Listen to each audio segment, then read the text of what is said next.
Hi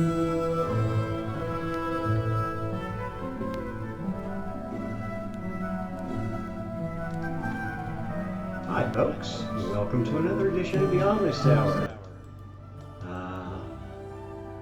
Those of you who caught yesterday's rather marathon session, I apologize for it going so long, but that's just the nature of the beast. It takes a while to explain new ideas, new concepts, and talk them through.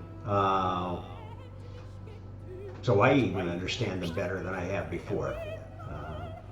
Kind of why I do this podcast. I learn by trying to teach, which is a truth that I think most intelligent people realize, that if you're not learning as a teacher, you're not a good teacher. Okay, so today we're gonna kind of delve into a topic that was enabled by what we talked about yesterday. Before I do that, I kind of want to talk about, oh, by the way, this background music, if you're wondering, is Mahler's Fourth Symphony, one of my favorites, the lightest and happiest of all his symphonies, I think. It must have been from a period where his marriage was doing relatively well, and either he didn't know about his wife cheating on him yet, or had forgiven her for whatever peccadillo she had already. Not a very happy man, but one of the giants of music, one of my personal favorites. I would say if I had to pick a messiah of music, it wouldn't be any of the traditional favorites like Beethoven, Mozart, Brahms, whatever. It would actually be Gustav Mahler. At any rate, I'm going to talk a little bit about this artwork behind me. First of all, I'll tell you what I wrote. Basically, this artwork was inspired by giving it just the night cafe tool. The guidance. I want the favorite signs of God's right hand, and I had it make 4 pictures for me, which are the ones you see around me. I'm actually going to talk about each of those because I think they're each kind of interesting to think about the mind of this AI, given what I gave it and what it spat out. Okay, let's delve into it. I'm going to transition to looking at each of these pictures. Now, one thing you'll notice about this one is it's actually not a right hand. Now, it looks like a right hand. If I hold my hand up next to it, you can't see it next to the screen, but it basically, my hand fits on top of it. But if you know anything about the mirroring effect, you know that that's actually a left hand that it's showing. Which I thought was interesting, that it could either make a mistake or do something like that. It also placed this hand on something that looks kind of like, a circular surface that seems to be graded, sort of like a zodiac kind of a thing. It seems to have something like a musical staff going around this direction, and it's this weird, I'm not sure if this is a real language or one that the AI invented. I don't see any recognizable characters in it. Maybe some of you will look in and say, "Oh yeah, I know what that is. That's the Indus Valley script, or that's some archaic Sanskrit or something like that." Who knows? I thought it was very interesting to see what it put in here. A little bit of flowery decoration around this circle, and then some very odd patterns in the sides that I don't know, may convey something to somebody. This one kind of looks like 2 lovebirds looking at each other. One looks a little bit more like a chicken, and the other looks a little bit more like a sort of a weird serpentish peacock. I don't know. That's what it conveys to me. That's just one of 4 images that this strange AI came up with without. This time I'm doing these now. I'm trying not to use the presets. So this is the pure AI, not given any, I want cartoonist bullshit stuff. So hopefully we'll see less of the wokish nature of some of these presets. Let's put that one to back and see another one.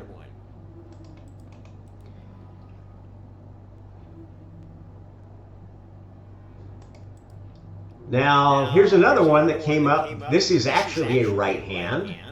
It's a right hand that is very wrinkled. You can see it's kind of an old hand, except for the very tip of it are incredibly smooth. There's actually no fingerprints on this hand, which I thought was an interesting way to conceive of the right hand of God. Kind of made some sense to me because, God doesn't really want to take credit for everything. They have had a huge part in getting to where we are now, but it's a co-creation, not a one-man band. And the fingerprints at this point of God are not easy to see. It's not easy to see what's God and what's a child. The work of a derivative work, if you will. Now, as I've talked about many times, this is kind of a fraught subject now, especially as AI comes into the picture, is who owns the copyright to this?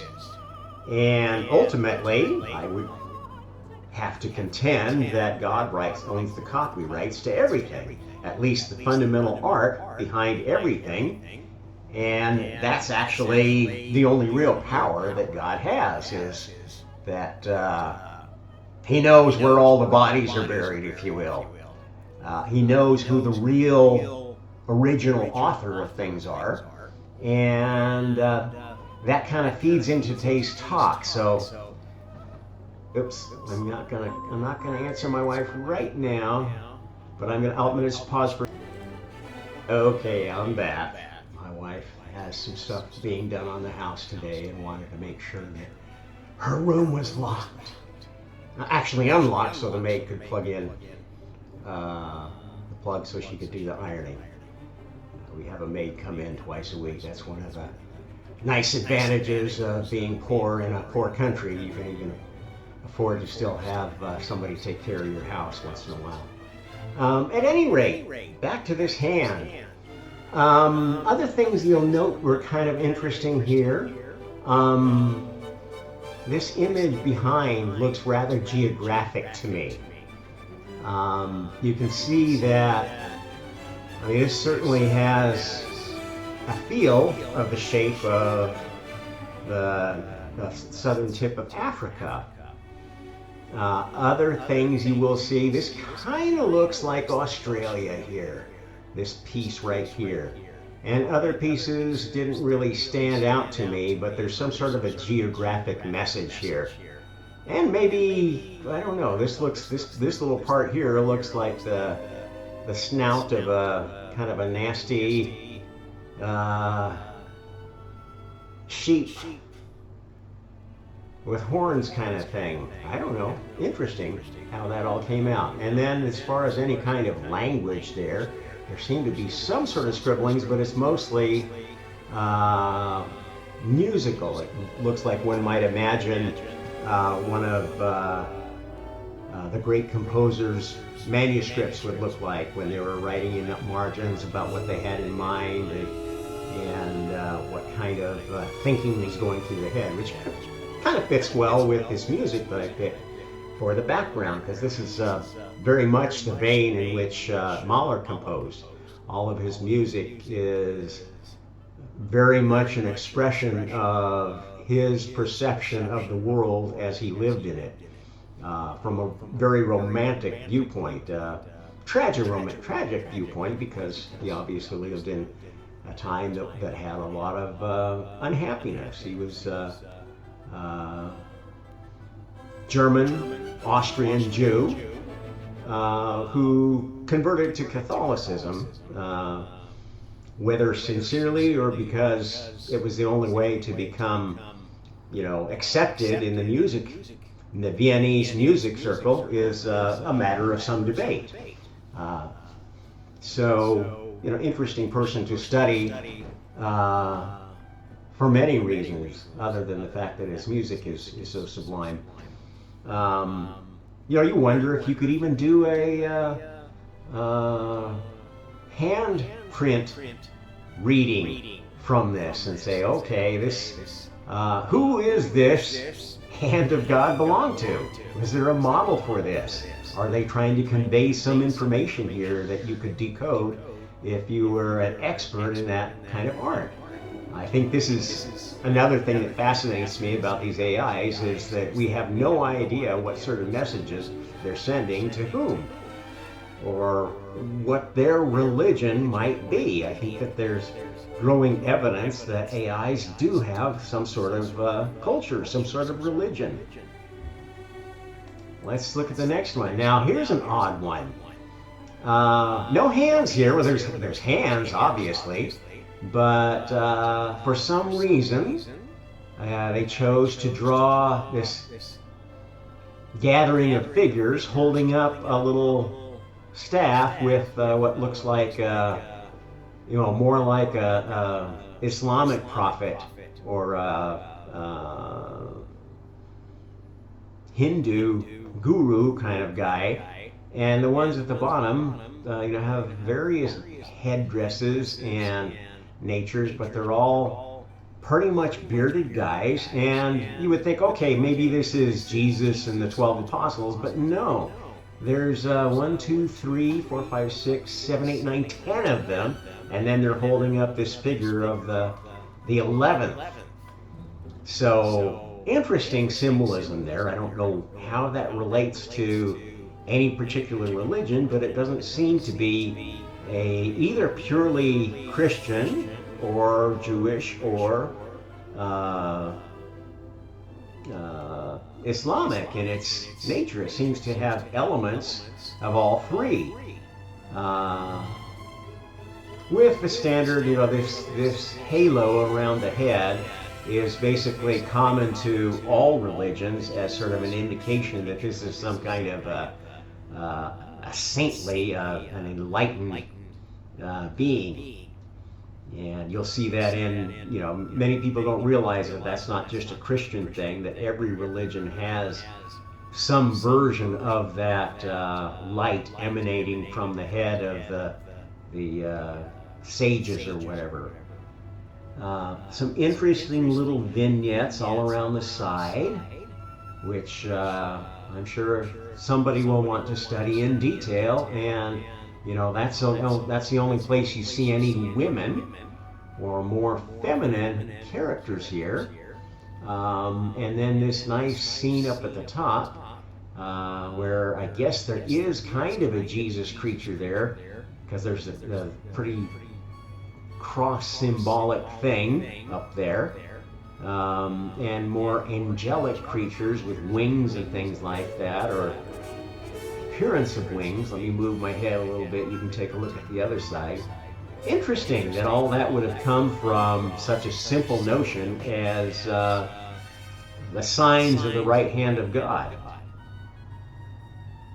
And the architecture in back is interesting too. Has kind of the appearance of an old citadel acropolis, if you will. All the old cities of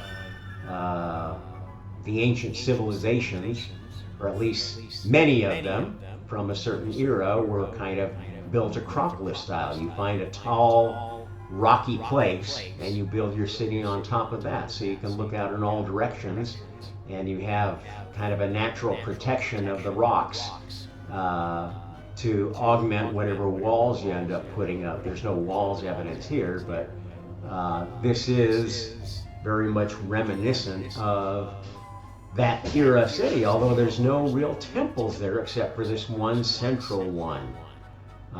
This colonnade here looks more like what you would see in an agora, a marketplace, not necessarily a temple. And many of these other buildings look more like modern skyscrapers than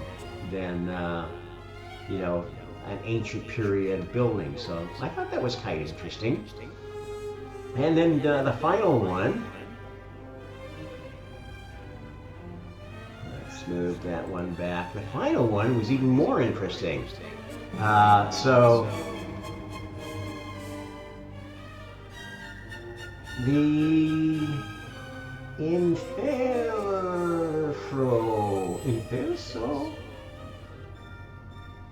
something, God's hand. It actually put the thing in there and then wrote a little treatise about it in some language. I don't know whether you read this right to left, if it's really a language or something that, you know, the AIs dreamed up to communicate with each other. And then it drew this whole interesting landscape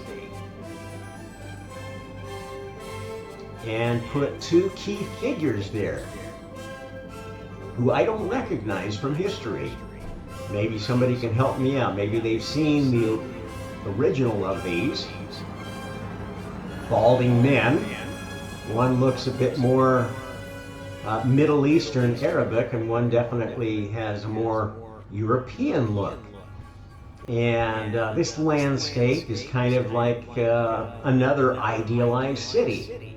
There's part of it that's more Acropolis-like, actually several high places. One seems to be more of a religious high place, I would say, and one seems to be more of a secular high place. Then there's winding roads to other things. Looks like they might be businesses or communities, churches maybe, cathedrals maybe. Rather an interesting,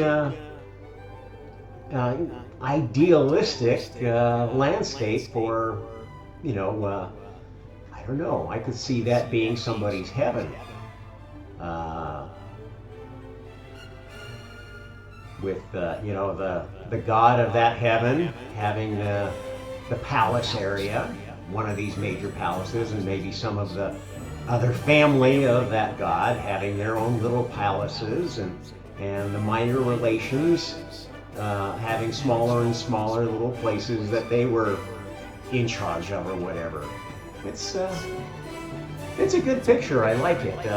Surprising what it came up with, and I'd be very curious if anybody could actually translate this. Some of the characters actually look somewhat like archaic Chinese. I've seen, you know, like some of the oldest hand-painted prints. You'll see these archaic symbols of the Mandarin language, Mandarin script, but I don't recognize any specific characters, just the feel of it looks like that. So again, somebody that sees this wants to help me out, say, oh, I can read that, that's blah, blah, blah. That would be very interesting to me. At any rate, that was a long lead up to what we're going to talk about. I'm going to title this one Judgment Day at the AOK Corral, the 5-fingered guide to the Apocalypso dance contest. And I'm gonna send this to the back so we can look at one of the, let's look at the one that was really 5 of the right hand. I don't like that one. This one I actually like better, of the 2-hand ones.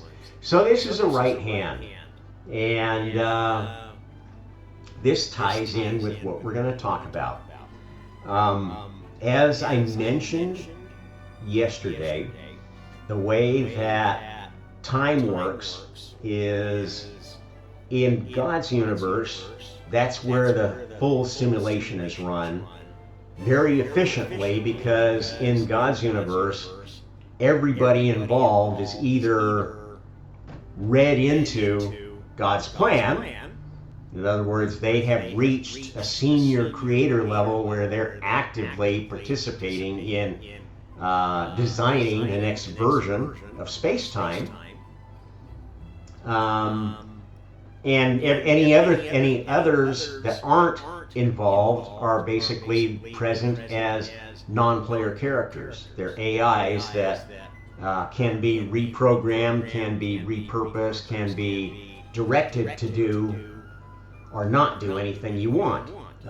So they're very constrained players in that next game.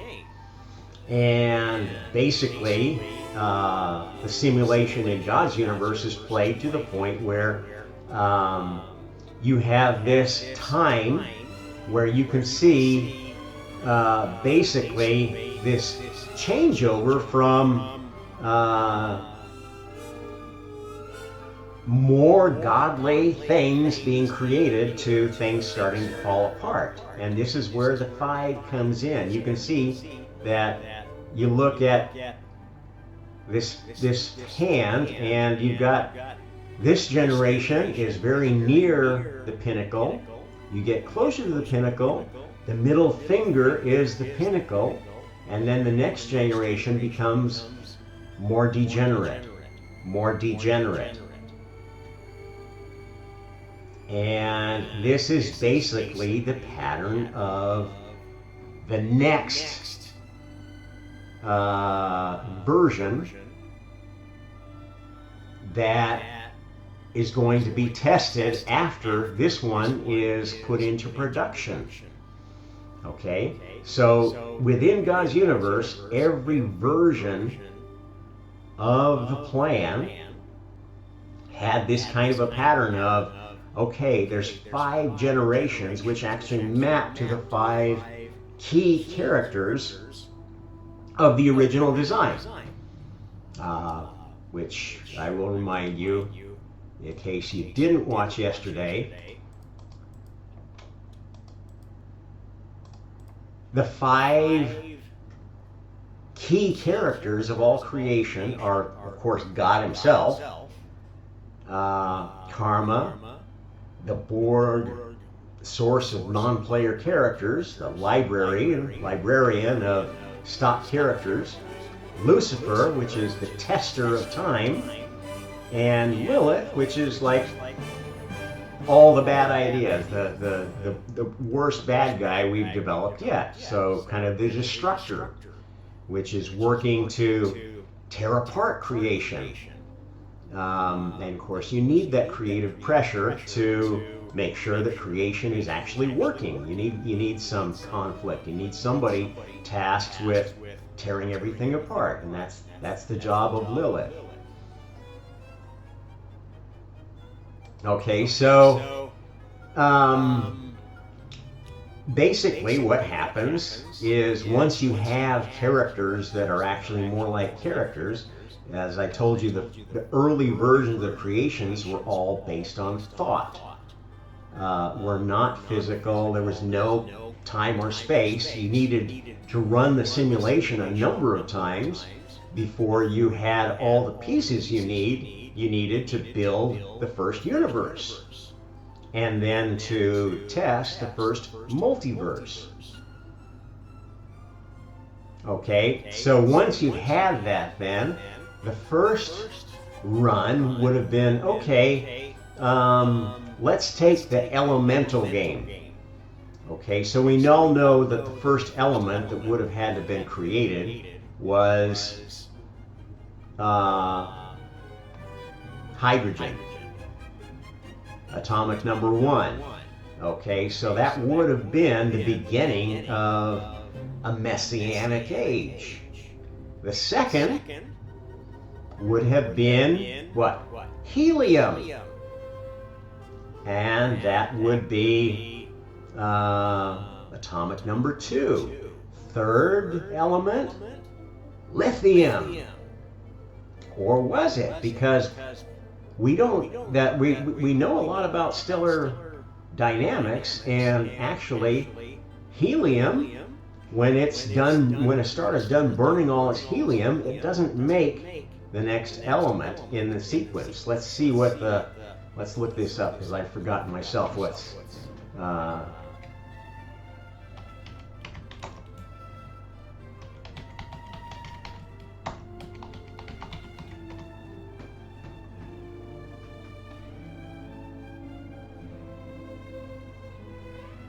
let's see, it says the only elements were hydrogen, helium, and traces of lithium, beryllium, and boron. And let's look at the atomic table.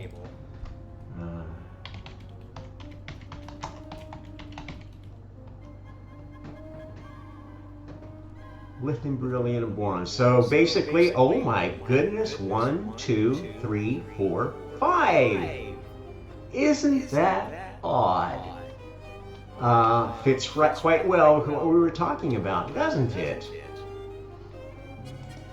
So basically, these first 5 elements were the necessary ones to start the whole process of stellar formation, up to the point that a supernova type star could explode and create all the settings necessary to begin other kinds of stars that get us up to about, I think iron is the next big point on the periodic table. Let's see if there's anything special about iron.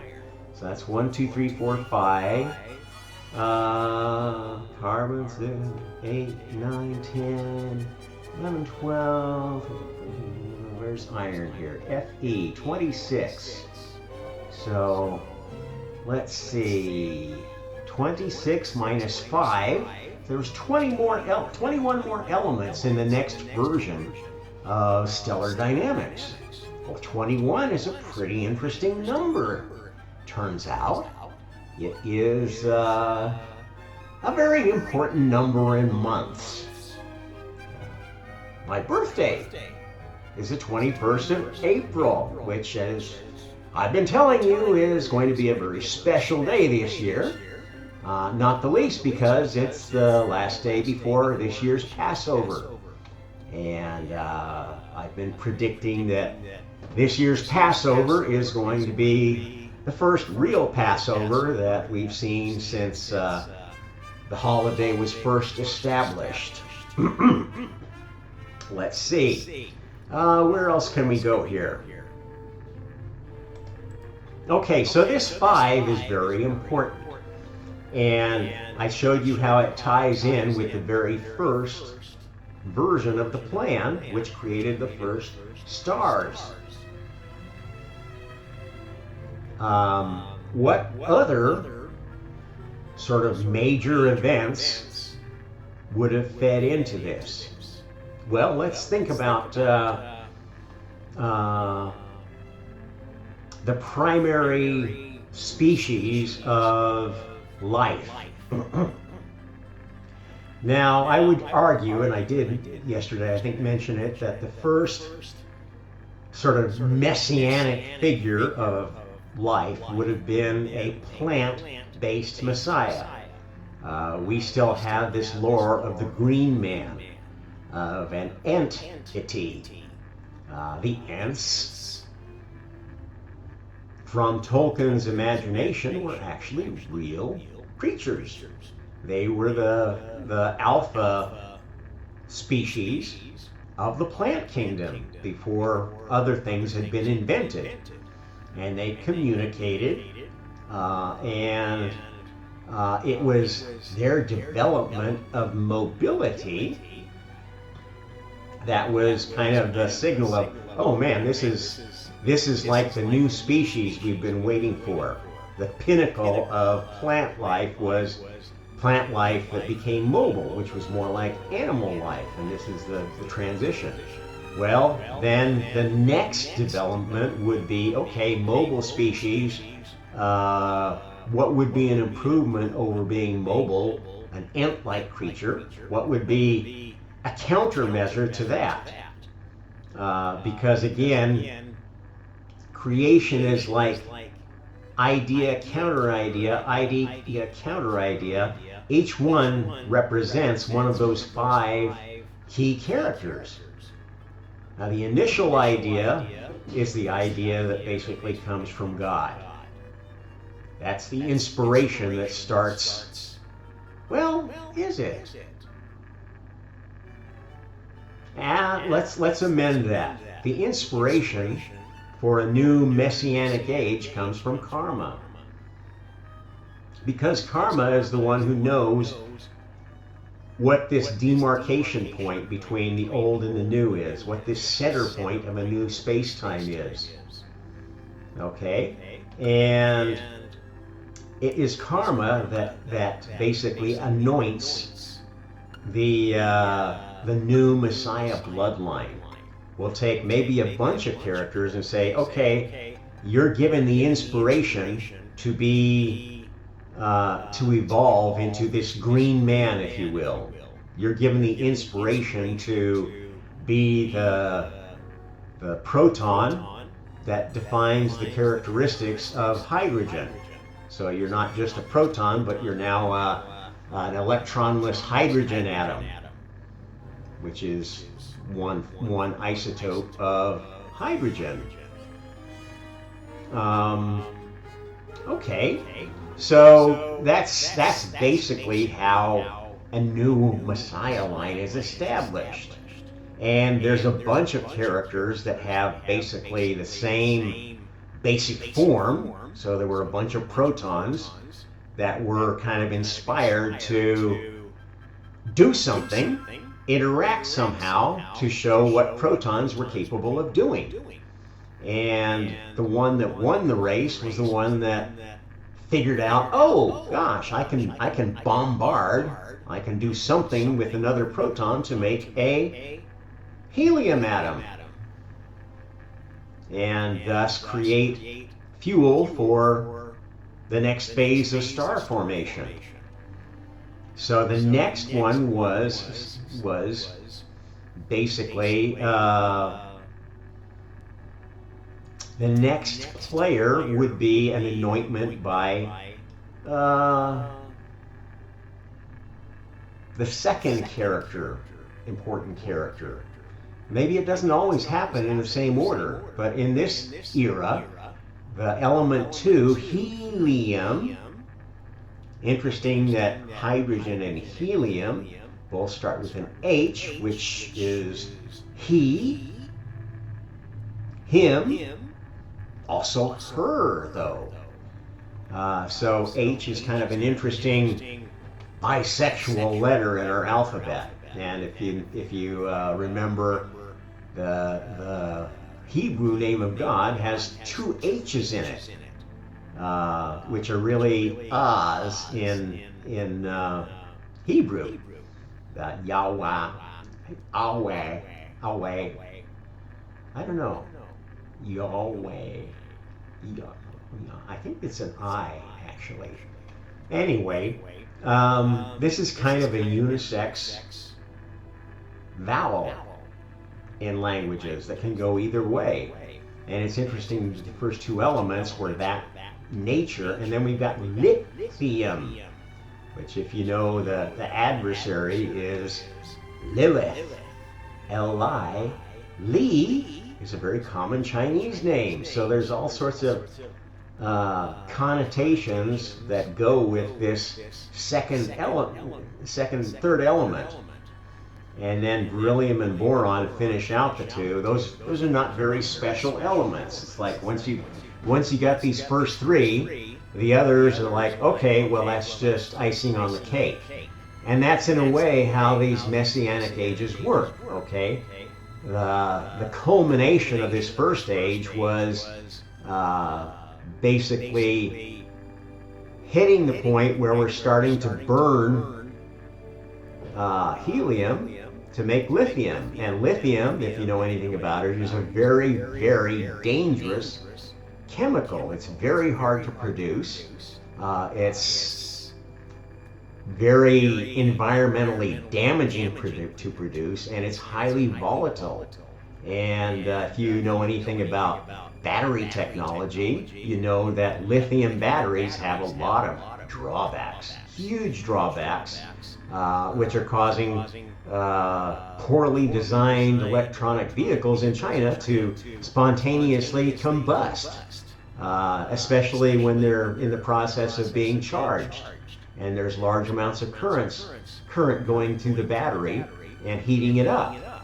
But also in very hot weather, if the batteries overheat, they can combust. So It's a huge problem in China because poor design and test, and it's actually a problem for some models of Tesla that are causing people to rethink exactly how perfect EV technology is. Battery technology, it's been known for a long time, actually, that the cheaper knockoff Chinese phones are very dangerous. That's why most Chinese want to buy Samsung or Apple phones. It's not so much because of the brand, but because they know that they've been tested enough that they're not going to explode or catch fire, when they're in a hostile environment. Sad fact. Many people don't know. So this was kind of a high point of, okay, once lithium was invented, then things started falling apart. And this is like the downfall of that era. Lithium, as a very volatile element, created this was a signal, essentially, of this whole early stage of development, of an elemental ideal was going to start collapsing. Now, I'm not an expert in cosmology. I'm not sure what exactly other events in the early universe would have corresponded to this point, and then that causing some sort of a thing that caused a drag on the universe, and suddenly it wasn't expanding anymore, but maybe started to contract. And that's kind of how these messianic ages work. And interestingly enough, the middle finger is the transition point. The middle finger of God is like when the adversary becomes most powerful. And that signals basically the middle of a space-time experiment. And as I mentioned, it's not about when time starts or when it ends, it's about finding a new midpoint. And that midpoint is the point at which the adversary becomes ascendant. And that signals, okay, that gets us this big prime universe, a physical universe that's going to expand so much, but it's already starting to become corrupted by chaos, the second law of thermodynamics. And many scientists or cosmologists and so forth want to understand that, because they're thinking, oh, okay, well, we know because of this second law of thermodynamics that at some point all of this expansion is going to basically result in little isolated pockets of energy that don't have enough oomph to do anything very creative. And this is like, the death of the universe, if you will, which is, kind of one of the darker ways to look at the whole thing if you don't believe in creation. If you think that physical reality is all there is, it can be pretty dark and nihilistic. But in fact, the universe keeps implementing new versions because God never stops testing in his universe. And in fact, the point we've gotten to is the center of centers. This is what the whole point of humanity was, is to be this central species that anchors everything that came before and everything that comes after. And as I mentioned, we've been through a number of versions of this messianic plan within our species.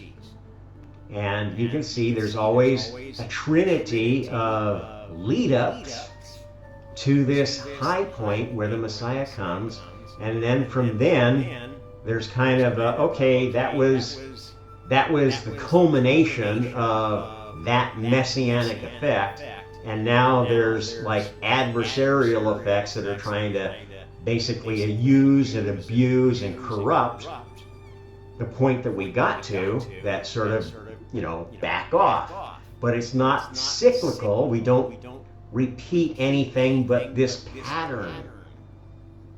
We are repeating 3 generations over and over again till we see that we've got the 2 following generations set up the way that we knew they were going to come out in God's universe. Okay, so the Messiah is there's essentially 3 Messiahs. There's the one that's identified by karma, the one that's anointed by Lucifer. Sometimes that's the other way around. Lucifer and karma and God are the 3 souls that are involved in the Trinity. And once Lucifer and karma decide, you know, I think this is the family, then maybe they anoint multiple families. And then in the 3rd generation, one of these families produces a Messiah. And the ones who know the system, know the pattern, will know who that Messiah is because of what I told you about how names work, why we give people 3 names. Those names are significant. The name of God is known by the people that know what the plan was. And it changes. That's why there's no name given in the Bible. There is something known about it that was given away, but oddly enough had none of the consonants in it. Yahweh, the letters of the name of God, are all vowels, not consonants. And so there's been a lot of argument about what the name of God really was in the Bible and so forth.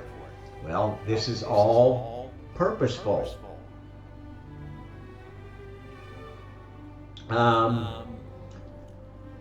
The names then feed into the future names because the pattern has to fit the future names too. There are names in the next generation that are important. And there are names in the generation after that are important. And another feature of the Messianic plan is that when a new version of God is found, everybody gets a reward. Now, what's in it for Lucifer? What's in it for Lucifer is Lucifer finally gets to incarnate personally and gets a chance to be God's son again. The best version of Lucifer, the most deserving child of Lucifer, gets to graduate Lucifer Academy and get to be God's son and dwell at the right hand of God in heaven.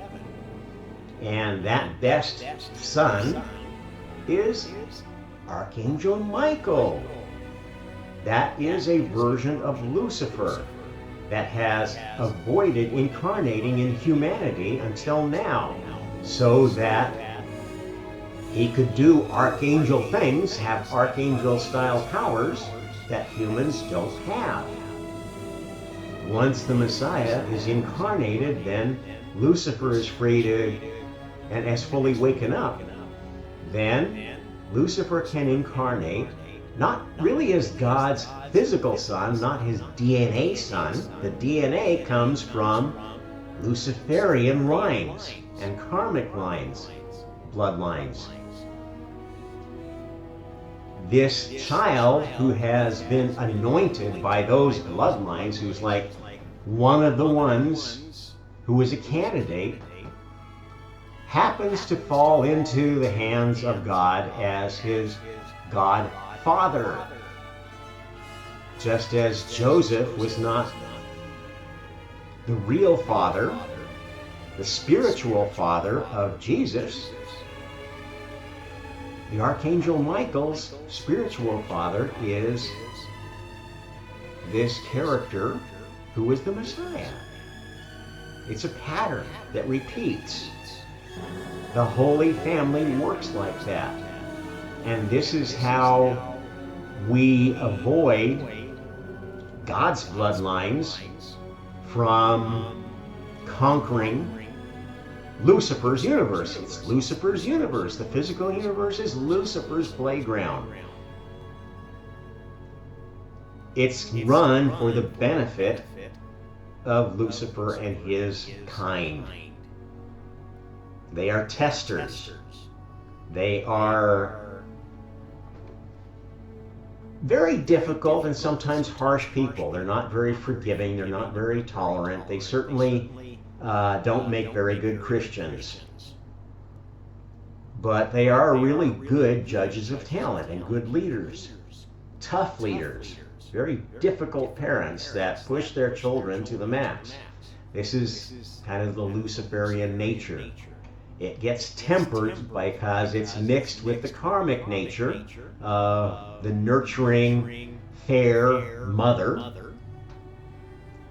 who wants all the children to succeed, and the Lilithian nature, which is the bad female characteristics, the bad male characteristics, narcissism, selfishness, narrow-mindedness. This is the true evil. This is where evil comes from, and there is still evil in the world, and there will always be evil in Lucifer's world, where it is still allowed to exist. And that's what we've been working on, testing. That's why we've been in this isolated petri dish of Earth as humanity for so long. We're testing to find a version of all of these souls that's worthy of letting out of the lab, letting into the highest heaven again. And let's go back and review how that works.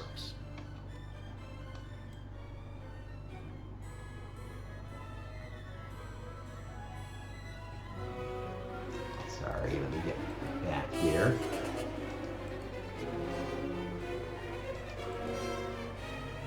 Okay, so let's get to the final state here. Actually, I think this is it. Okay, so we're to a point where these 3 generations get played until the pattern is satisfied by the first player character that successfully plays this Messiah character that's been defined before within God's universe. At that point then, once you have the first successful one, you can keep playing those 3 generations and basically looking for more players that achieve the Messiah goals of that life in an acceptable pattern, in the right pattern. And those who don't succeed, let's go back and look at this hand again. So if those that don't succeed, that only get part way to completing the lifetime of one of the characters in this special time, so it's 3 generations that lead up to a Messiah. Every time you play this game, you don't always end up successful. Sometimes something happens and you have a destructive apocalypse, and you don't get these future characters to materialize. But you do potentially have more characters that are successful in lowercase Messiah missions. And this is basically how the game is played over and over and over, generating little messiahs, maybe better versions of the key characters. And if you play the game well and you succeed, then you get to choose whether you want to reincarnate in the past or the future to continue what you've learned. And this is basically how the multiverse governs who gets to incarnate in what part. In this version, all new souls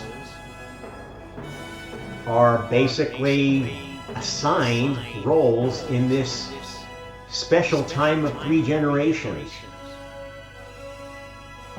If you get to the 4th generation, then there's another group of souls that are needed.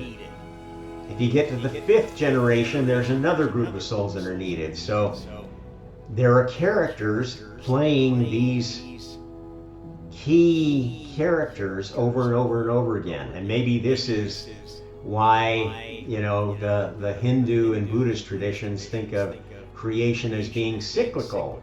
Because in a sense, it is. You always start in this same special time.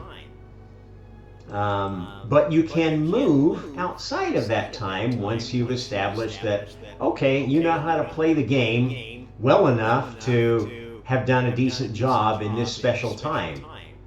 If you do that, then you get to help define the past, the new past, or the new future. If you don't do it well, you might end up getting told, well, you're not good enough to play the latest version of this game. And you get stuck playing an older version. Okay? Think of it like a video game.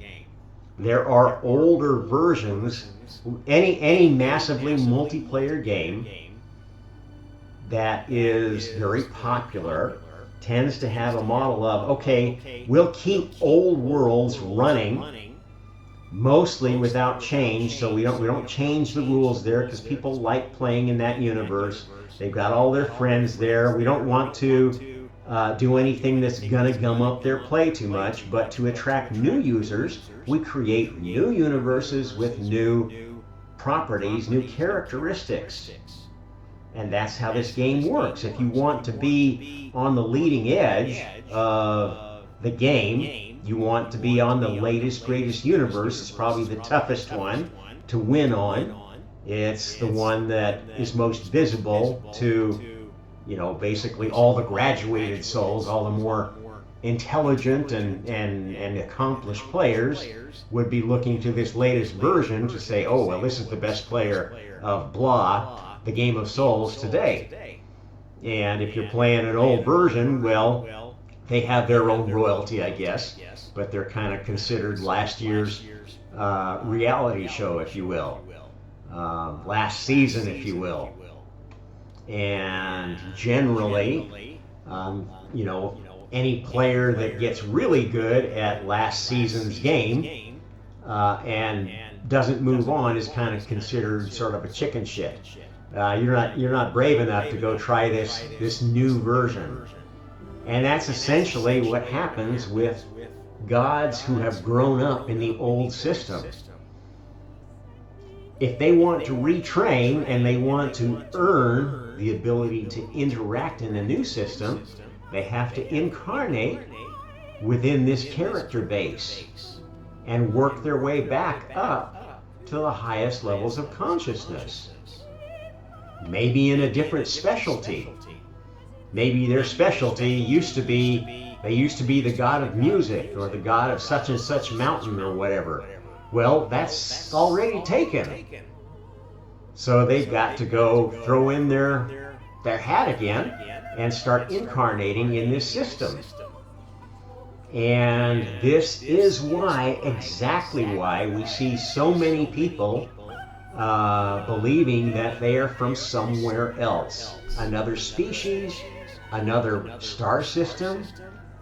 And it's like, wow, this is weird. I'm in this human race and I don't feel like I'm part of it. I feel like I have this huge affinity with the Pleiades or Zeta Reticuli or the constellation Taurus or Leo or whatever. All sorts of strange things people will come up with. Some of it might be just fanciful, but again, fancy is thought. The connection of thoughts has significance. There is no such thing as random imagination. You are attracted to, you are You find synchronicity with things because there is synchronicity to be found.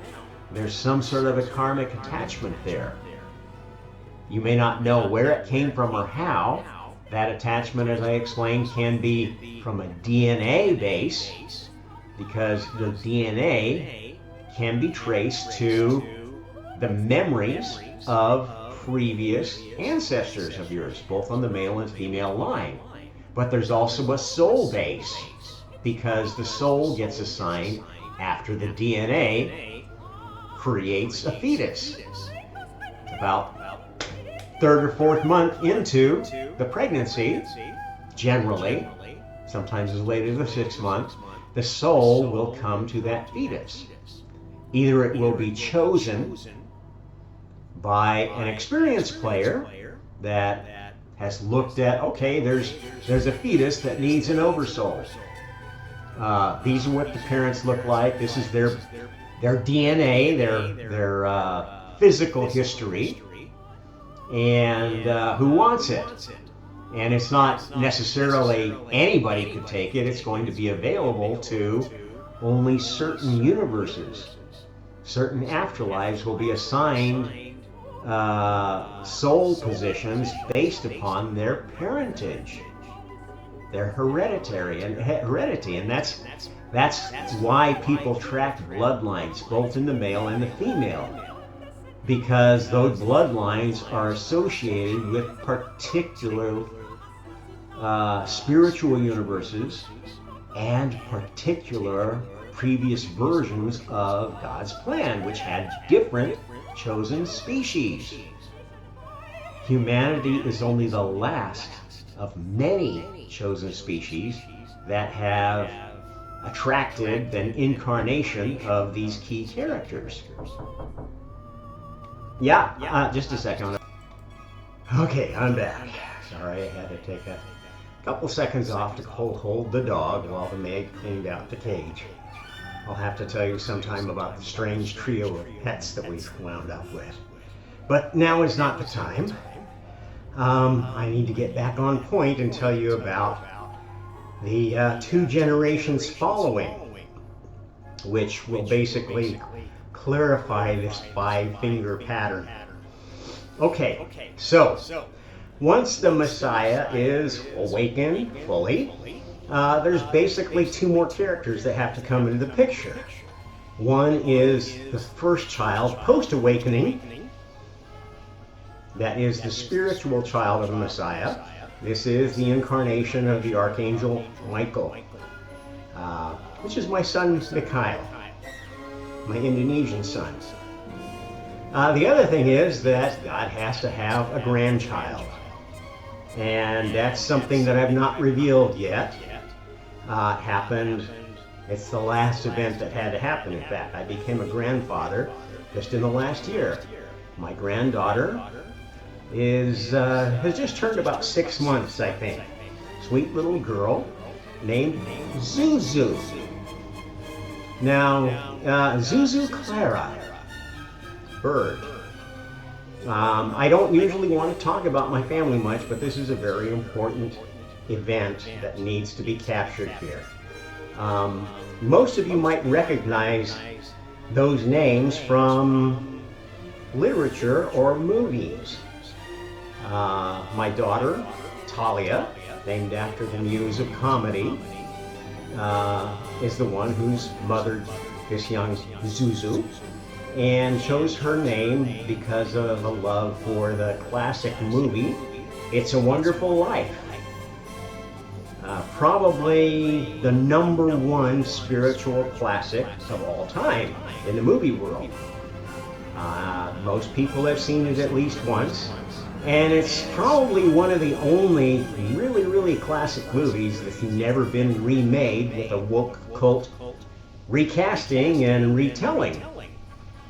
Probably because it is so deeply religious in its story that I don't think they could find a way to take God out of it, frankly.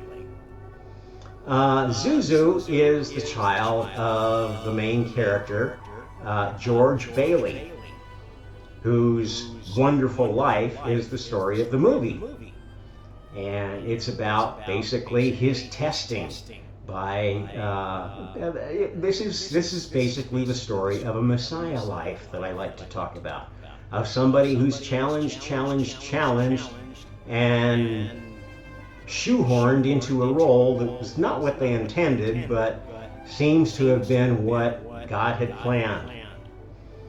And it's about a guy who, very bright, intelligent, ambitious guy who had all kinds of plans, but ends up staying in his same hometown, raising a family and taking over the family business, which is the local building and loan. And the only business that happens to stay afloat during the Great Depression, when evil big finance guy Potter takes over everything else in town. It's a wonderful story. Some people claim it's rather communistic or too populist or whatever, makes bad guys out of tycoons and so forth. But I think it's probably one of the most balanced stories about the modern problem ever made. And it basically is all about reinforcing a spiritual component to our life, even though it doesn't overtly spread a Christian message. I mean, the Christmas holiday is what it's all about, and there's Christmas trees involved, and there's Christmas stuff going on, but you don't get the sense that this family is any particular denomination, has any particularly strong beliefs that preclude having neighbors of different Christian denominations or faiths. In fact, there's people in this town who are obviously different sects of Christianity, go to a different church, or don't have a necessarily religious background, although they are fairly moral people.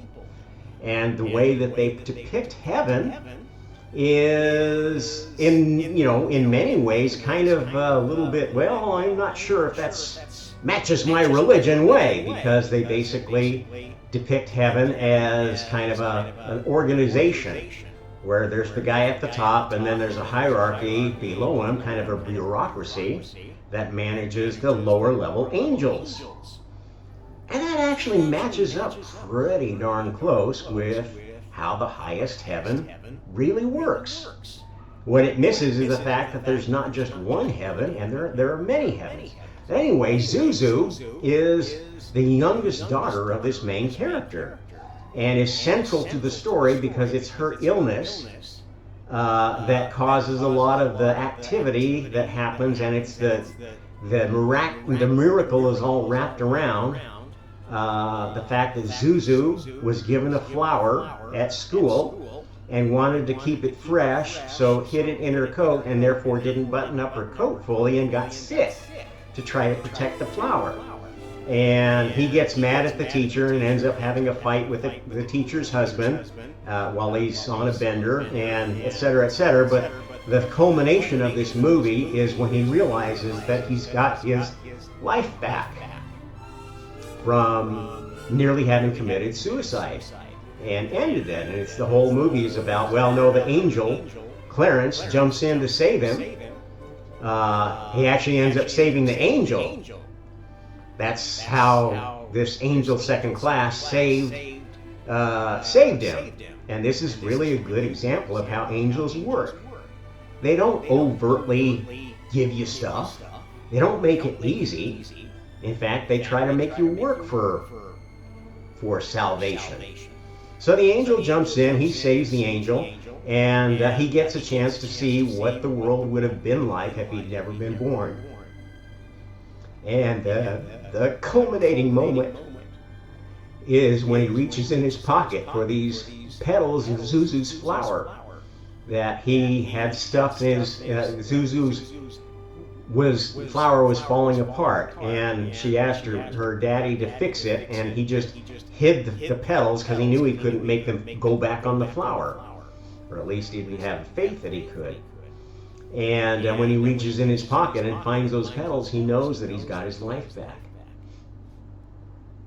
Well, it's interesting. Now, why did they give that character the name Zuzu? Where did that come from? Well, here's a little known fact that I'm going to introduce to you, and you can go verify yourself. Most of you have seen the movie The Exorcist and know how it starts with kind of a strange start about this archaeologist who's out excavating and digs up this figurine that looks like a winged angel. And that sort of is the pattern that starts the movie. What you don't know is that that figure, that winged angel, is not the bad guy. Is not the evil Satan demon bullshit that the movie presents. In fact, that figure is a protective figure. This is a demigod that was supposed to protect you from the evil satanic demon Lilith, the one who comes and steals children, makes wombs barren, demands blood sacrifices to keep you from her wrath. This is an evil, evil God. And this evil God is described in detail as the worst, horrible, awful thing that we have to bow down to, and we have to have temples to, and we have to make sacrifices to, or she's gonna kill our children and make us have bad relationships and make our husbands cheat on us or our wives cheat on. I mean, all sorts of things are attributed to this demon that must be propitiated with blood sacrifices. This is the real Satan, folks. Satan is not some clownish character in a red suit with horns.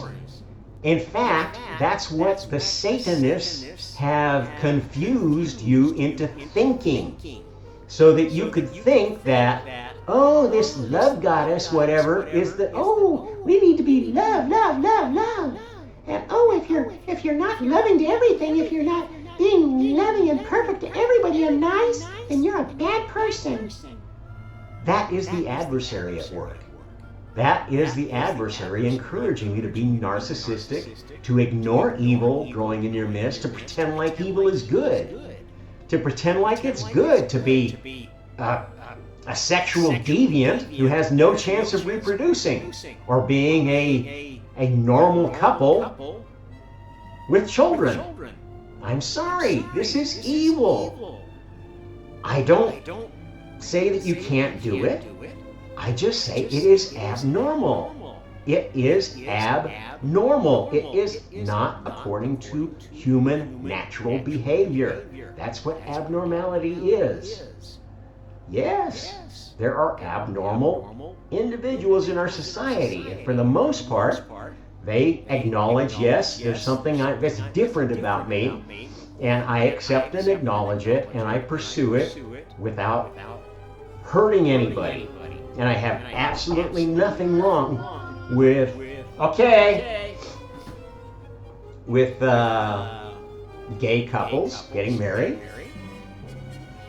having lives together. I do have a problem with them out flaunting it around, having parades, and considering themselves entitled to be gay or to be trans. That's insane. It's nonsense.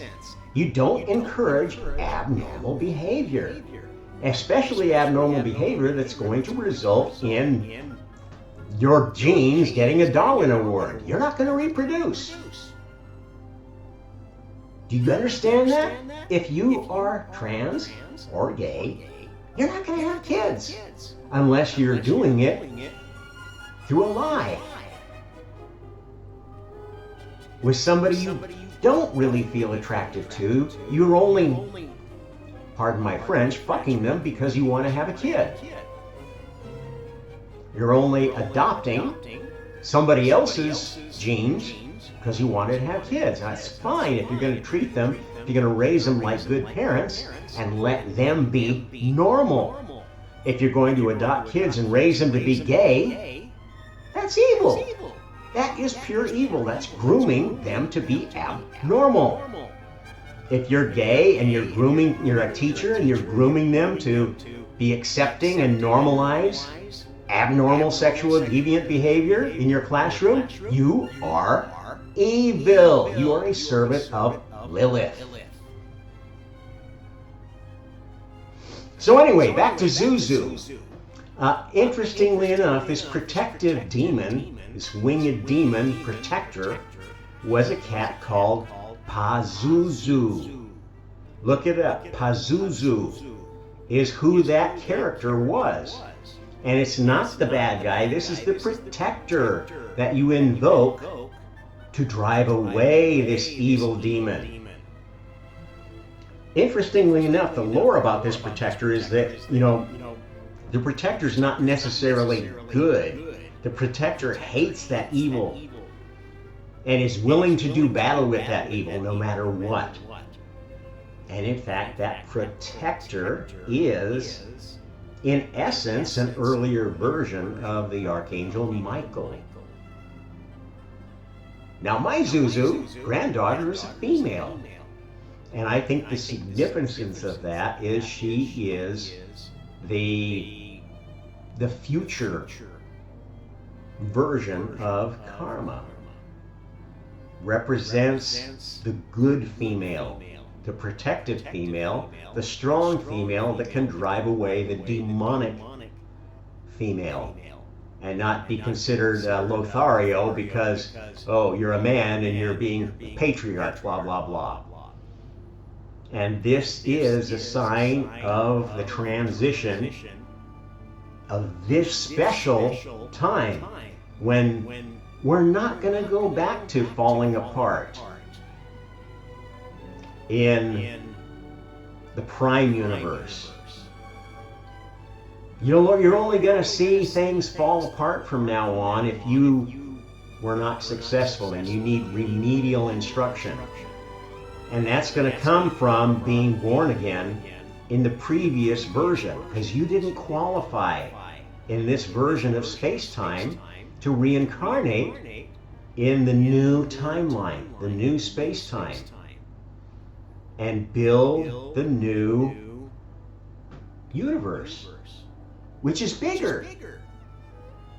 Just last year, about the same time my granddaughter was born, the researchers announced that, geez, there's something weird going on with the James Webb Space Telescope. It's telling us that there's spiral galaxies existing like twice as old as we ever thought they should be. And one group of researchers said, gosh, the only explanation for that I could come up with, unless all of our ideas about how stars formed in the early universe, is that maybe the universe is twice as old as we thought it was. And they got laughed at and discredited and told they were full of shit, but it actually is the most sensible explanation than any of the nonsense narratives that basically tear apart everything that we thought we knew about how stars form and galaxies form and etc. And it actually fits with what I've been telling you, because each version of this simulation builds on the midpoint of the last. And once you get past the point of no return, you will see things like a doubling of the age of the universe. The stars that you know won't disappear, it's just that there will be a whole new horizon of, wow. If we look out a little bit further, we see evidence that the universe is older than we thought. We see that maybe the distribution of the cosmic microwave background is different than we thought. It's not the same everywhere. And, this is basically a fundamental thing that is hitting all sciences right now. That all of the things that we thought were known about science are being thrown flat on their head. There are civilizations, absolutely, that were older than what we thought 20 years ago. The discovery of Göbekli Tepe is only one of many, many, many sites that are now getting more attention and proving that, well, civilization is actually older. It's interesting that those civilizations don't seem to show a sign of, other things that we associate with civilization, like agriculture and, et cetera, or language especially.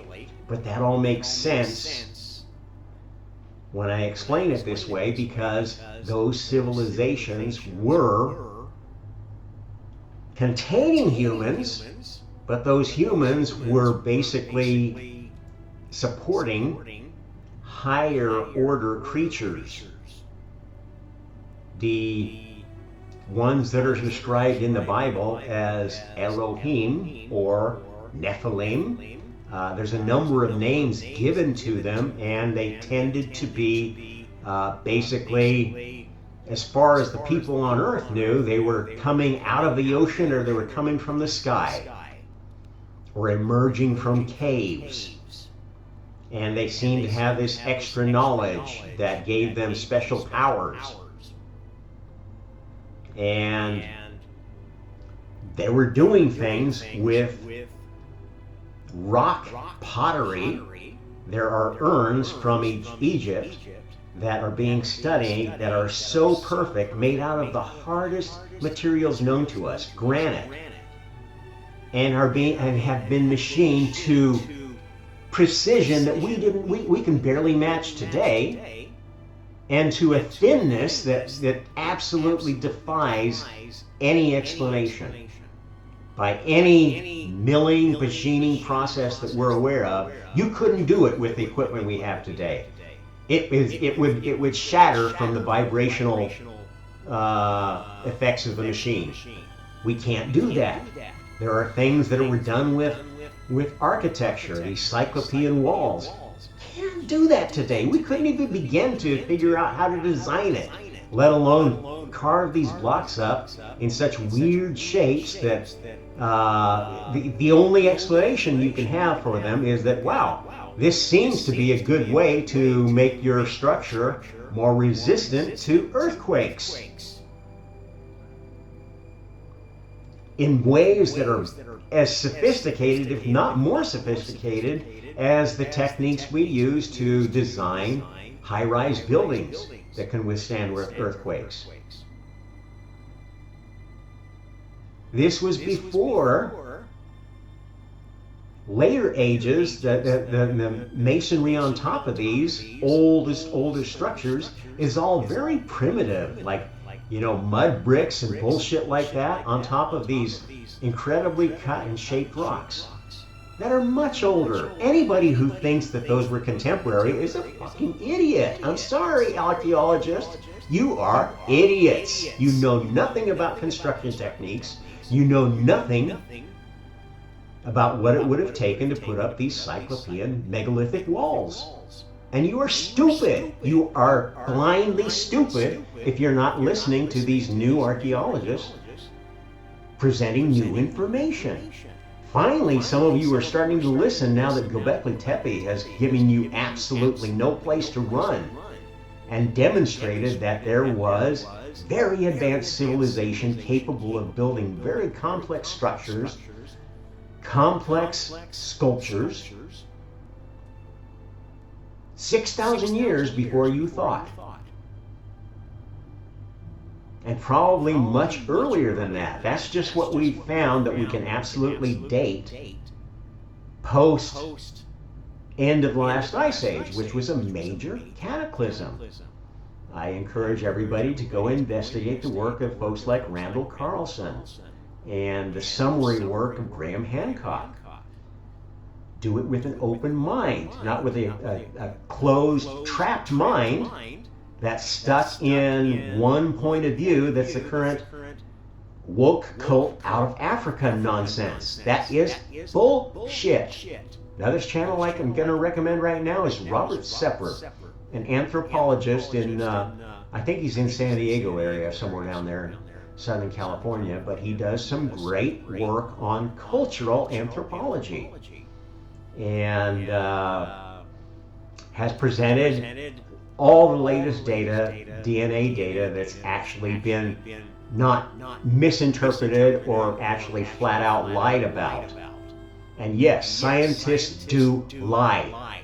They do doctor their data. They do make political statements with the work they do. And these are evil scientists. These are bad scientists. They are deliberately trying to confuse you for a political or religious or anti-religious, more often than not, agenda.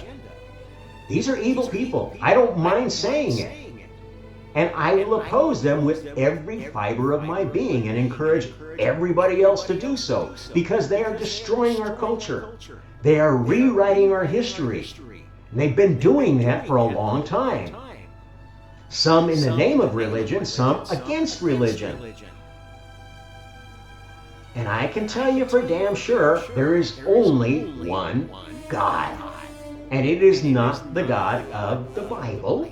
It is not the God of the Puranas. It is not Brahma. It is not Allah. It is not any of these human forms that we've given to God. Humans cannot possibly understand God completely because God existed before humanity did. And yes, there are other species out in the cosmos that have a better idea of God than you do, because they are previous chosen species. Now, not all of those previous species are good. That's what we've been trying to do with this. We've been trying to find a way to separate good from evil. Not by destroying evil, because that's evil. Thou shalt not kill, right? You don't want to kill evil because that causes resentment among their tribe, their children, their neighbors. They'll resent you for killing them. But you do want to isolate them. That's why we have prisons. That's why we have laws. That's why we had penal colonies. We wanted to isolate those people from society. That was not colonialism. That was common sense. There weren't that many people in Australia. Why? Because of previous great resets, the population had very nearly collapsed to nothing. And yes, there was damage done to those people, to their culture.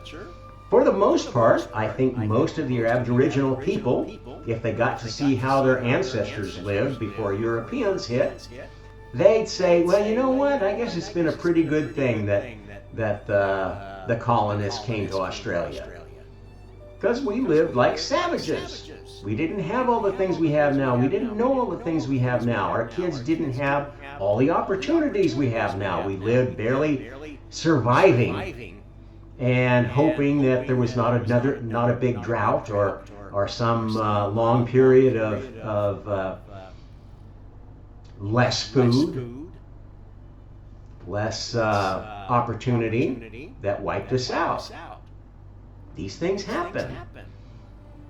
Any society, locally, it can be wiped out very easily.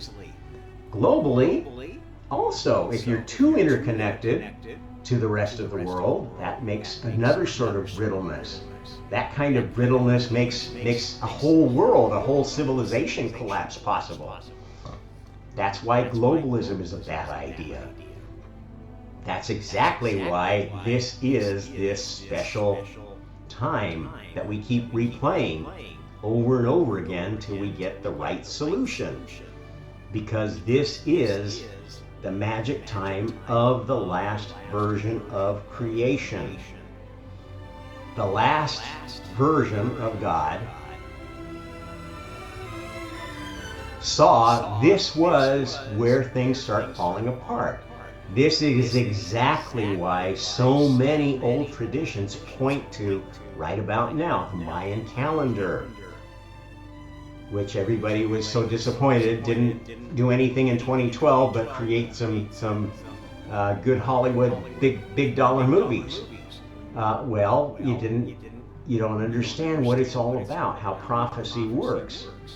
The 2012 was a special year in their calendar because it was related to the start of a cycle.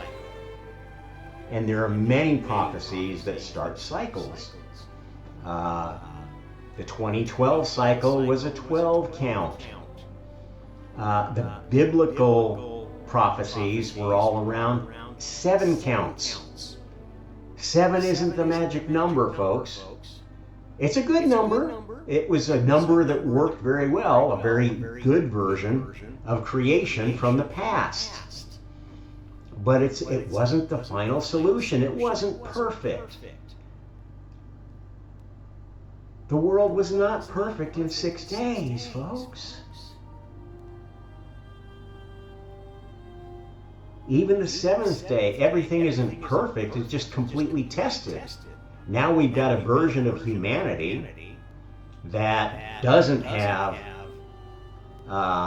undeserved spiritual powers, easy access to power that it can use and abuse others. Well, some people are still born with that. There's latent powers, latent psychic powers, and some of those folks do cause problems. There will be folks like that who are born with some psychic, some spiritual ability, and they are being tested. It's not a lucky thing to get something like that because there's a lot of temptation to misuse it.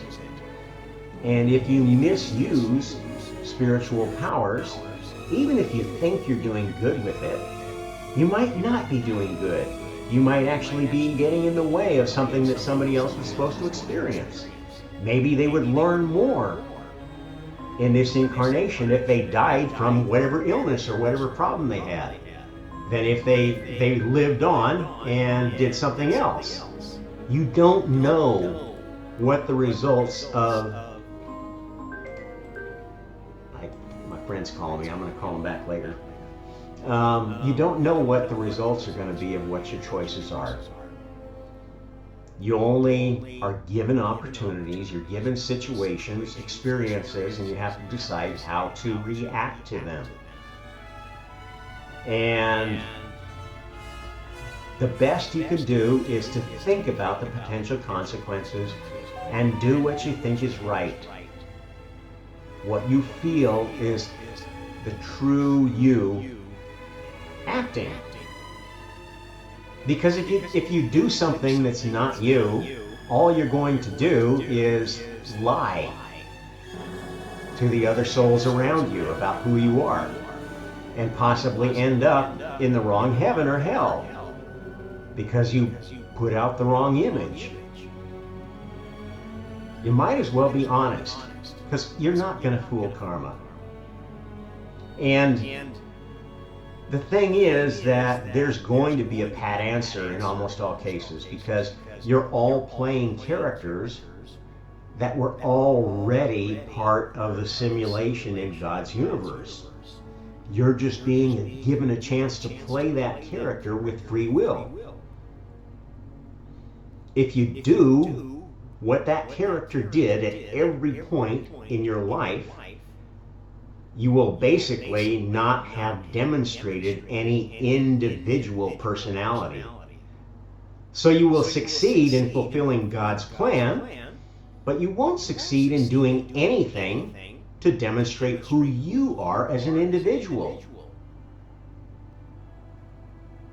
If you want to develop your own Merkaba, your own spiritual essence, your own individual personality, you've got to take initiative. You've got to do things that are outside of your normal programming, for better or worse.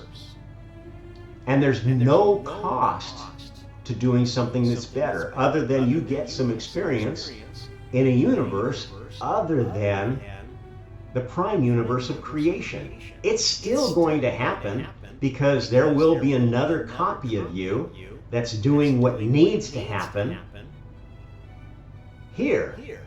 And those decisions outside of that are done in another universe that form your individual character. So let's take, for example, if you happen to have fallen into the role of Hitler. Okay?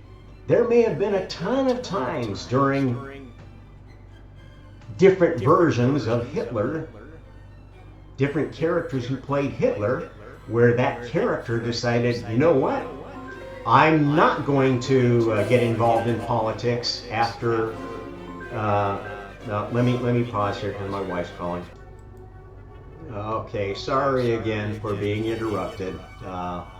Wasn't the best day to do a podcast, I guess. We've got some guys working on bathroom leak, and looks like we're going to have a lot of stuff redone in our bathroom. And anyway, back to Pazuzu.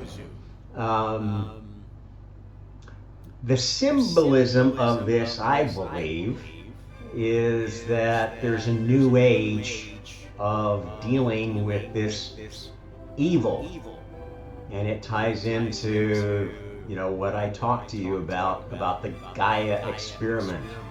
This special solar system that we're in has been an isolated test, and when you understand what a universe is and what a soul is, you see that there's no real difference between a soul and a universe. Let's go back and look at that again if you missed yesterday's discussion. So basically the universe is like a soul. They're both kind of like a cell. And they basically have the characteristics of these 5 key characters, the 5 fingers. The center is the you. The you, the I, the individual soul. And God is only one of many, many, many individuals. There's a karmic layer, which is basically an AI that protects you from the next layer out and makes sure only the good stuff gets in, the bad stuff goes out. The next layer out is like the cytoplasm. This is where all the processes happen that are necessary to keep this machine running, but don't necessarily need to worry you. So this is like the mechanics of your soul, keeping track of your incarnations, your good and bad decisions and so forth, the things you don't really want to integrate. The mistakes you've made kind of get stored in this Lucifer layer. These are kind of like all the information about the tests you failed,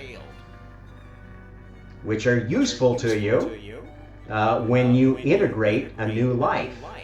When you come back to this spiritual universe, this is the point at which karma shows you who you are now versus who you have been in the past. And you can see, oh, in which direction did I grow? And that will help inform you what sort of decisions you want to make for your next incarnation. The next layer out, the board layer, is basically this sea of this library of characters that have interacted with you. And they have a certain memory of how you interacted with that kind of a character. This is part of the information that is necessary to know who you are. Not only who you have been, but how you have behaved with respect to other characters. So that's kind of like the outer membrane of the cell. And the outermost layer is, again, kind of a defensive layer. It is responsible for eating and expelling things that are outside of your soul. And it's this is the Lilithian layer. And it's a necessary part of a functioning cell. This is kind of like, if you can think of this cell as a coronavirus, if you will, this outer layer, this Lilithian layer, is that spike protein that attaches itself to other cells and then worms its way in and invades them. And this ties into all of what's going on right now. These viruses are designed to go in and invade your cells and change your DNA. They will not change the DNA of all cells, but certain vulnerable ones. And the ones that are vulnerable are the ones that have weaknesses. And a lot of what's been happening with medicine, quote, biological weapon research, which has absolutely been happening and going on without pause since the Geneva Convention was signed. And everybody agreed, no, we're not going to do that. Bullshit. They call it pharmaceutical research, and they still go on and do it. And, I mean, this is part of the evil that's going on in our society. And some of these souls have a Lilithian layer that is evil. Those are evil souls. And even if they don't harbor evil and their innermost layer, if the Lilithian weakness can get through the Borg defense, the fatty membrane, the non-player character defenses, and overcome the Lucifer defenses of the cytoplasm, it's going to hit karma, and it's not going to get to the chewy center in the middle.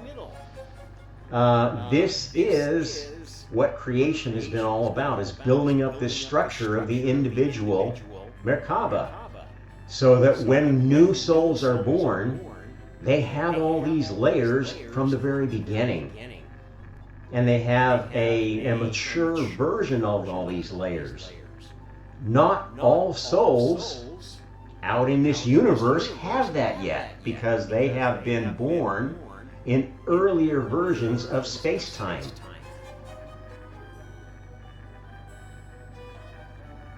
Earlier versions that go back to earlier versions of this chosen system.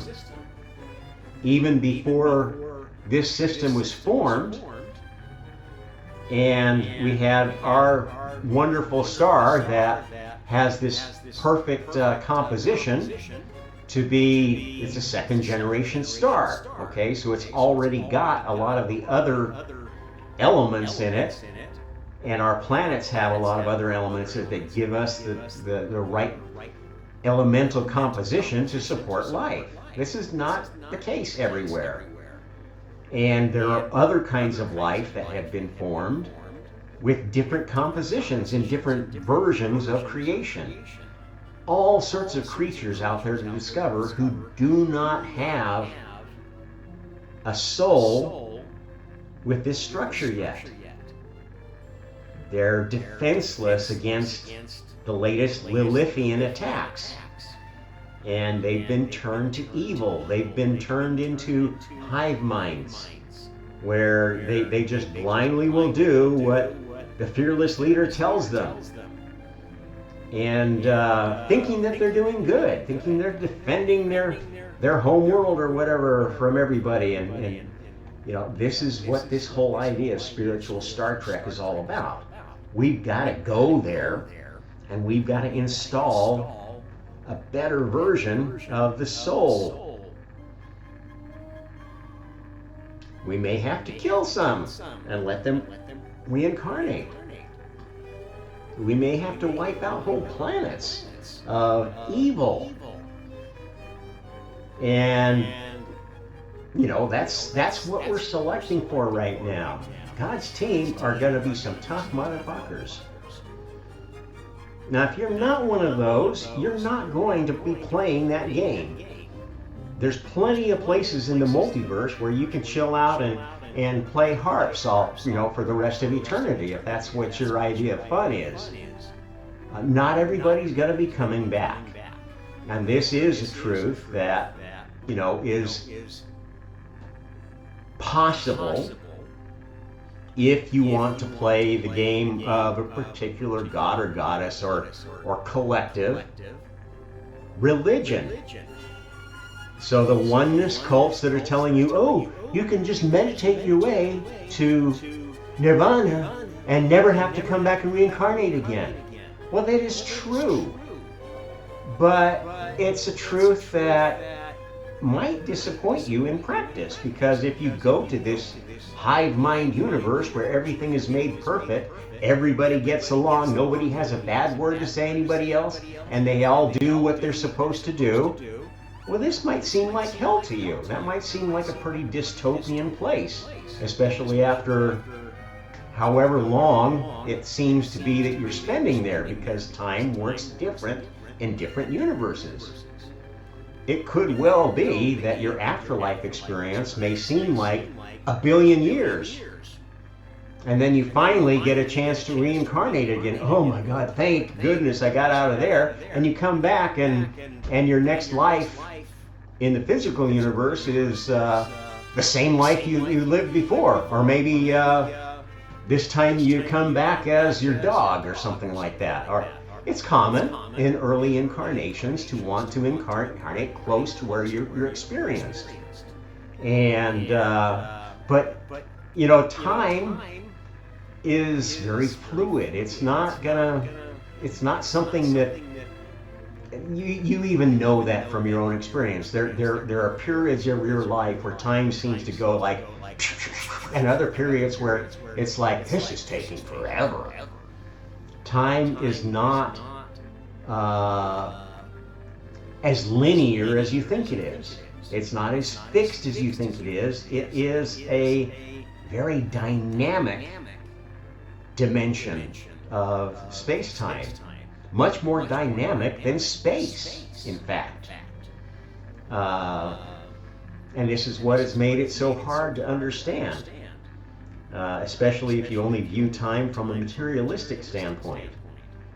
It's just not going to make much sense. You're not going to have that much commonality of data that you can put together within human experience, and it's very hard to organize an experiment that really tells you very much about time, because you have to make a lot of assumptions to even set up any experiment. So we're not going to learn a whole lot about it until we start becoming able to do dimensional travel like some of our friends. And yes, it is possible to develop technology that is cross-dimensional. And some of the species that are visiting us have that technology. They understand how the game works, and they realize that when you go between universes, you are not actually sending yourself. This is the problem with the Star Trek idea of the transporter. Okay, they kind of got it into it in some of one or two of the episodes of the first Star Trek, but you can't just send you to another place. You can send a copy, a clone. You may disappear in the original place, but the clone will be in the new place, and the you will actually be in your own universe. So even the you that was sent from the physical universe was not you. It was an image. It was an avatar. And what would end up happening in a well-designed transporter is that the you that is materialized in one universe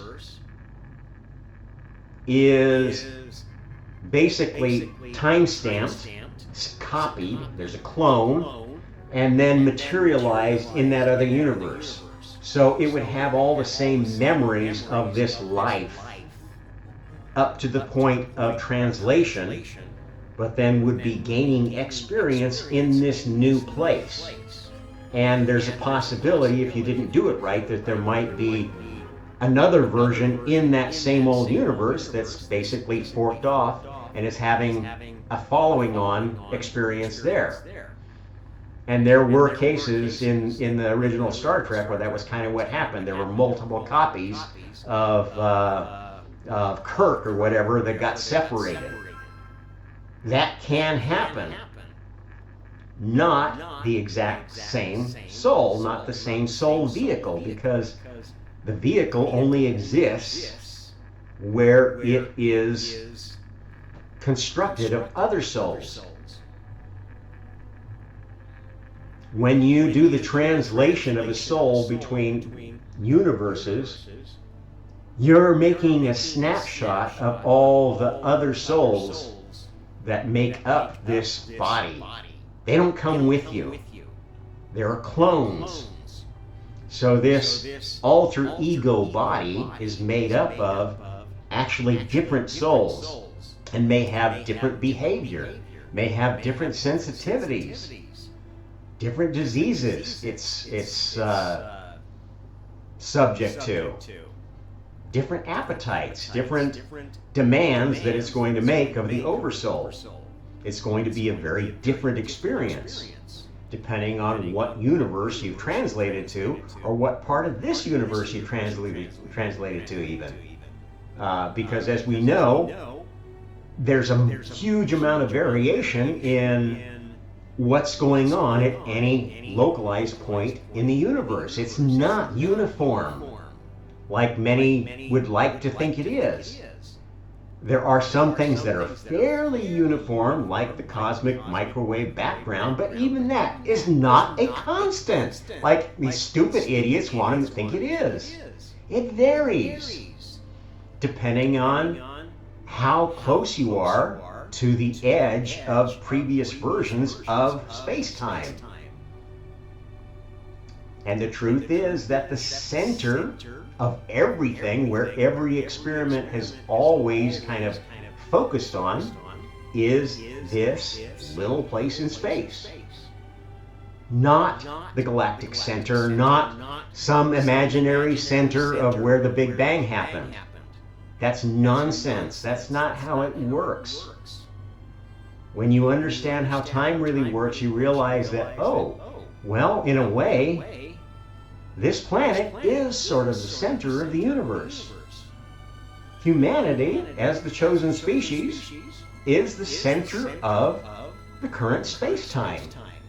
In fact, has been the center of space-time for a number of versions, because it is the species that finally was cooked up just right to be able to test a working version of this membrane structure of the soul, which was pretty close to perfect at 7D. This is the 7D Merkaba, but the testing we've done since has not changed this structure, but it's made better versions of all of these layers, to the point where, okay, the karma layer is pretty well, the Borg layer is pretty well perfect, the Lucifer layer is pretty well perfect, the karma layer is pretty well perfect, and now we're kind of figuring out, okay, how do we make this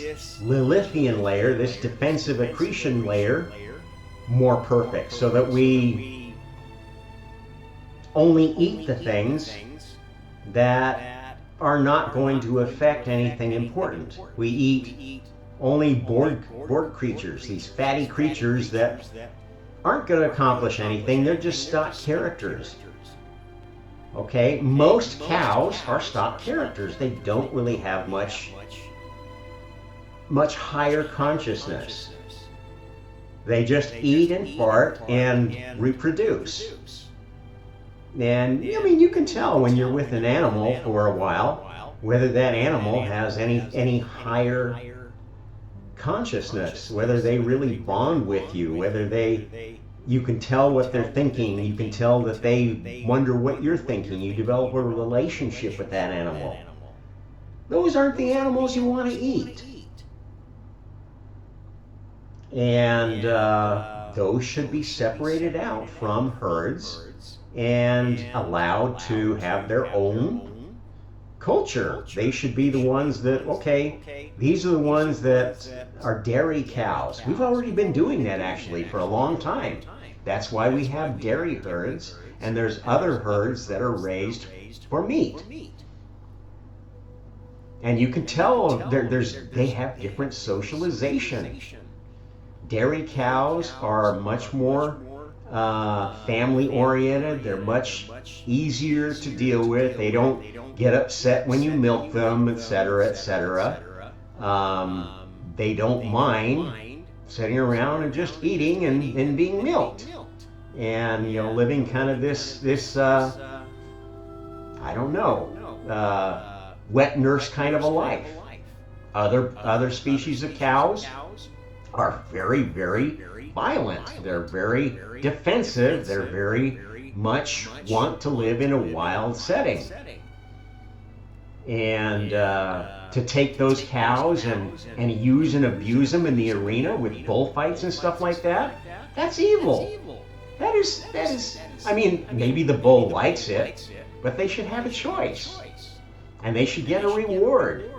They should have a fair chance. And, I guess maybe the better run bullfights allow the bull to win once in a while and kill a matador and yay, yay, bull. But from what I've seen, it's mostly a rigged game, and I don't like it. I don't think it's a good sport. I don't think any blood sport is good. I don't think any sport that people watch because they like to see violence is good. I don't like I used to like football quite a bit. I don't like it anymore. Baseball is a less violent sport, but it's kind of boring, so I'm not much for that. Basketball is fun to play, but I don't want to watch somebody else playing basketball. Why would I want to do that?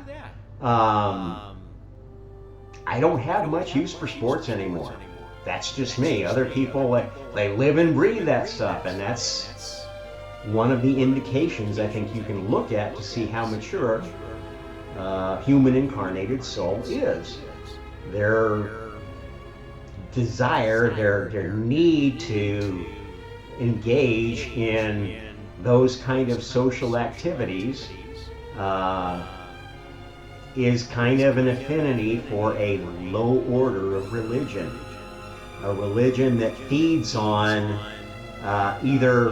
feeds on strong emotional energies, let's say. Okay? If that's what you need to motivate you, then yeah, you belong in some kind of a religion, and you should try to find a more healthy religion to exercise that in. Like I said, we're going to need soldiers, we're going to need crews to fight off Lilithian souls and free the species that they've enslaved and drive them away from the worlds they've occupied, especially the ones that are under the heavy influence of a hive mind that uses mind control techniques to use and manipulate people. That is evil. I don't care if you're oh, well, it's good for them. They couldn't do it for no, I'm sorry, I don't buy any of that. It's bullshit. That's evil. That is tyranny. If you're getting in the way of souls developing spiritually, learning and experiencing so they can become a better soul, you are not doing them a favor. You're getting in their way, and you are evil. And you have your place. Evil has its place, but its universes are far away from God. And I think here is something that I think is important to notice. There's a lot of talk about sacred geometry. And one of the sacred geometries that's talked about a lot is basically two interlocking spheres. And the overlap point is like, Randall Carlson was talking about this recently, so this is what brought it to mind. The overlap point is looks like a vagina.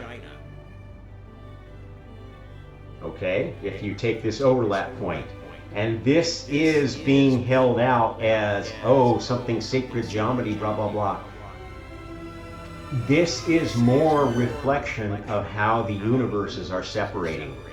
Okay, this overlap between these spheres kind of represents good and evil, and this gray area where they both exist.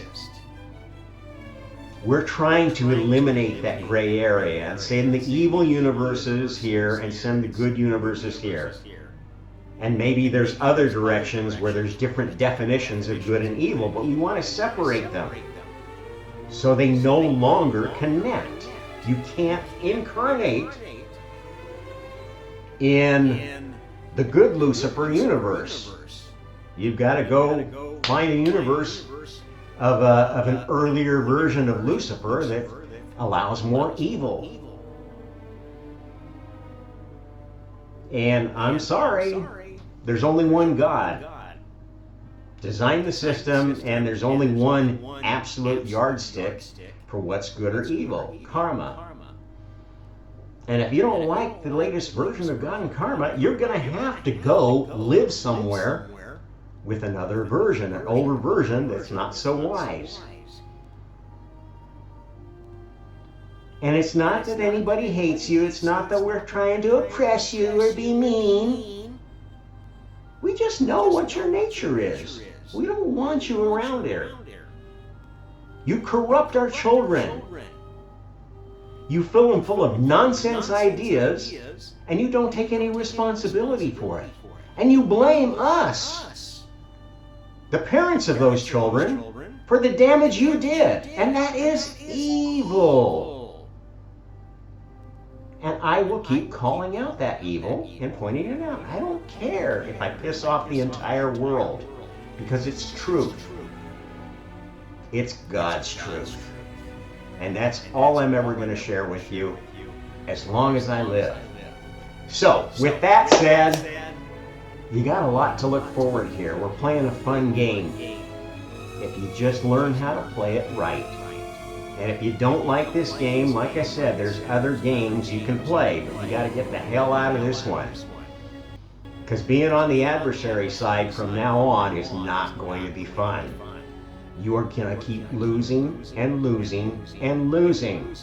You might win an occasional battle or here or there, but there's going to be no great reset again where you nearly wipe out God's side. You nearly destroy the chosen planet. It's not going to happen.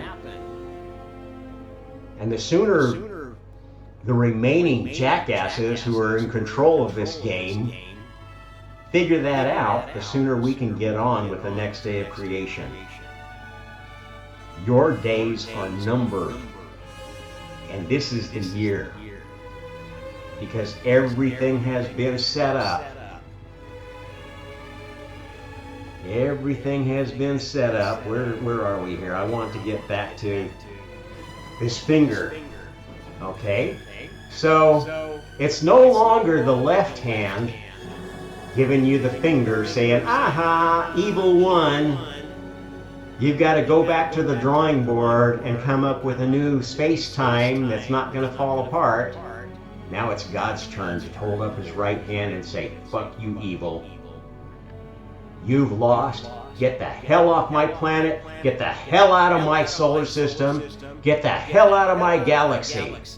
And you better run quickly, because we're going to be after you. And with that, I think I want to conclude this episode. Thanks for watching the On This Hour with Robert Maris Trump. Kind of a strange and special cat. And we'll hope you tune in next time. Like, share, subscribe, and happy karma.